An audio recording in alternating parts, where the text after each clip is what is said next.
President Biden's managed to ruin Thanksgiving again. No, he's not inviting Hunter to your family gathering this year. And the big guy himself will be kicking back in Nantucket for the holiday. It's because the price of your feast is going to cost you an arm and a turkey leg. The average cost of a Thanksgiving dinner is up 20% this year. But don't worry, Brian can afford it. Biden's goons at the USDA are blaming Russia for the rising costs. And if that's not bad enough, there could be a crippling rail strike in December that could literally slam the brakes on the economy and cost $2 billion per day. But wait, I remember Biden bragging about how this wasn't a problem anymore. This agreement is a big win for America. Together, we reached an agreement, you reached an agreement that will keep our critical rail system working and avoid disruptions of our economy. And this is a win for tens of thousands of rail workers and for their dignity. The White House trying to spin their failure to avert the strike by pointing out how they kicked the can down the road. What we're saying is that it averted a horrible downturn in our economy by that tentative agreement. It was a big deal. What it could have done to our economy would have been devastating. It was an important. The tentative agreement was indeed important, again, because it stopped a horrible potential downturn again to our economy. Do you want to comment on that explanation, or would you like to talk about that was good enough. I think sometimes it's just good enough to say, yeah, it didn't hold, and that's unfortunate, and we got to move on. Instead of trying to say, like, how great it was. I mean, it was a political Band-Aid that got them through the midterms, and that gave them a Rose Garden event so that they could go out and say, oh, everybody's fine. Thank God Joe Biden's here. Thank God he's a deal maker. Thank goodness he has Pete Buttigieg and Marty Walsh on his cabinet. Like, whew, crisis averted. Just enough to get through the midterms. Similarly, the student loan crisis, right? He says, I'm going to give everyone the student loan thing. And then it gets through the midterms and like, actually, no, it's not constitutional, but sorry about that. They tried to do it with the Saudis on the loan deal, right? They tried to ask the Saudis to not, to increase their production. Saudis said no. But they tried to do that. We know that they tried to do it and said, can you just wait until after the election? Well, now it's after the election. And it'll be interesting to see how Republicans and Democrats both play this, right? Because in the political realignment we're living in, both parties are trying to go after the working class. And so the rail strikers, they're close on a deal. They're saying they want to have a better quality of life. They want more time with their family. Yes, it looks like they're getting a 24% raise in the deal. They say that's pennies on the dollar compared to the amount of time that they spend. So where's everybody going to come down on this? I think that part's pretty interesting to see, but just beware of the political Band-Aids. Oh, and there's another one, by the way. Now, if you have a student loan, you don't have to pay your student loan through probably of August of 2023. Yeah. But if you took out a loan for an F-150 so you could run your business, you're going to have to make your payment. Sorry. People who need a loan for the Thanksgiving dinner, it's up 20%. Remember when they had that little July 4th picture where they were like, we saved you 3 cents this year. Are we going to see that for Thanksgiving? I'm not sure, but there was a story out there trying to validate it that people are buying big chickens instead of big turkeys. Big chicken. Right, because chickens are, it's less money. Yep. So we'll see where that stands. But inflation's just interesting. I did not know it would end up back at Vladimir Putin's lap. But we're back blaming Vladimir Putin. I forgot about that, and Nord Stream 1 and Nord Stream 2. But there's a couple of things going on. The student loan forgiveness, this is ongoing. How can he do that? Just kicks it down for 6 more months, which is great. But if you took out a loan now and you have a freshman in college now, you're not eligible for it. If you graduate now, you don't have to pay for it. I've never seen anything quite like this. And this whole thing with inflation and the turkey dinner, I think it's basically emblematic of what's been going on. The president says 7% is not a big deal because it didn't go up to 8%. But we're all paying more for everything, and it doesn't seem to matter. If this was the week before the midterms, I would say this is a big deal. But after the midterms, when you see just a slight win for Republicans, I don't know what resonates. And when you go out to dinner, Harold, the food does cost a lot, but it's the alcohol bill that really gets you.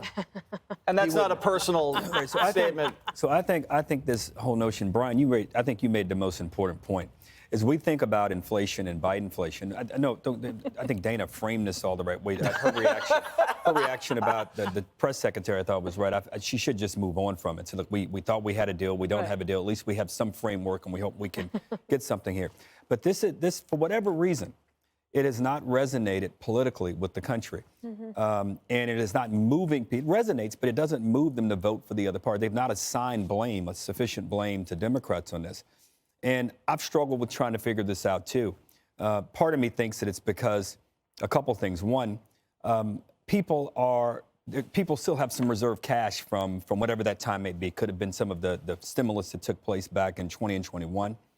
Or two, people have decided to prioritize things differently, and they're not finding themselves having to sacrifice in their lives.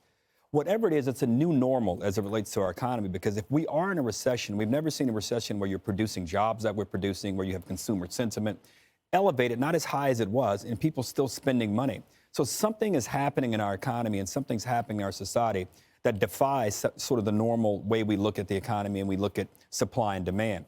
Finally, I think that if these numbers persist, and where I do think it's fair to blame Putin or to involve him in the conversation, is that gas prices and energy prices are going to go up, continue to go up. It's going to go up in Europe, which will impact us as well.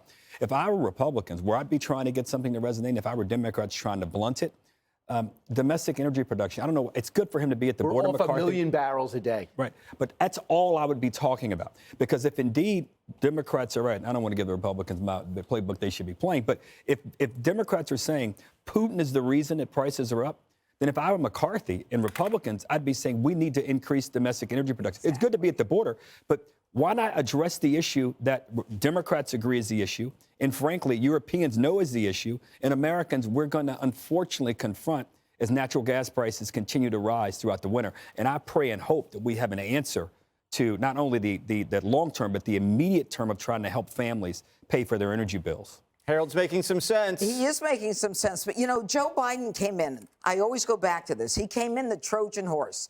He was the moderate, but he wasn't the moderate. And even today, one of the members of the squad wants him to run for president again. And, you know, you could say that they may not yet have assigned blame, but what Joe Biden is going to do for the next 2 years is blame the Republicans. He's blaming the Republicans for the student loan thing when the question is whether or not it's even legal.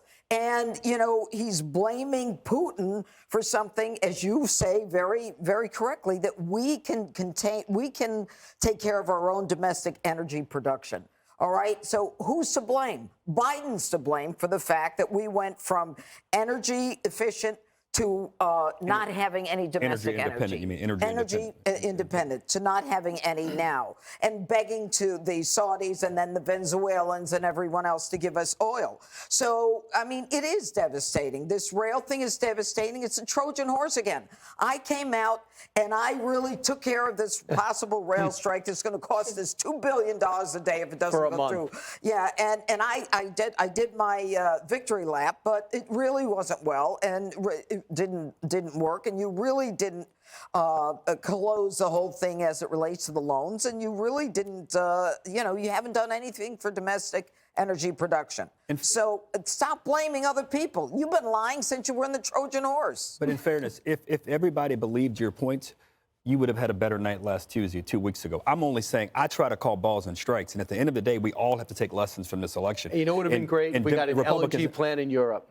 And we could have built it by now. It's been a year and a half. We could have had, for the last 9 months, we could have natural gas going right to Europe. We could have replaced the Russians already, and we would have been paid for our natural gas production. But the president doesn't want to do it. He doesn't want to drill on federal land. He doesn't want to do anything. And evidently, the country doesn't want what you're saying either. You're assuming that one issue is what made the Democrats not lose as big as people said they would lose? Why are you assuming that it's that one issue? Well, the only data point we really have is an election that took place 2 weeks ago. So you can jump. Look, there's we're a million friends. issues. You can jump on me, but the bottom line is, the other night was an underwhelming night for Republicans. Yeah, but we still won the House, so let's not forget that. I don't disagree with that. I mean, I don't agree with you. Are you saying Democrats that gave more Americans governors. rejected the idea of domestic energy production based on that election? You can't say that. I didn't. I'm agreeing with you, but I'm saying you didn't lay out a set of answers. I don't think the Republicans laid out a sufficient and convincing and persuasive set of answers that made the American people believe that they should be entrusted to do that. We call balls and strikes too, Harold. Let's get that straight. Our strike zone's a little wider, but we do still call balls and strikes. Hey, Sean Hannity here. Hey, click here to subscribe to Fox News YouTube page and catch our hottest interviews and most compelling analysis. You will not get it anywhere else.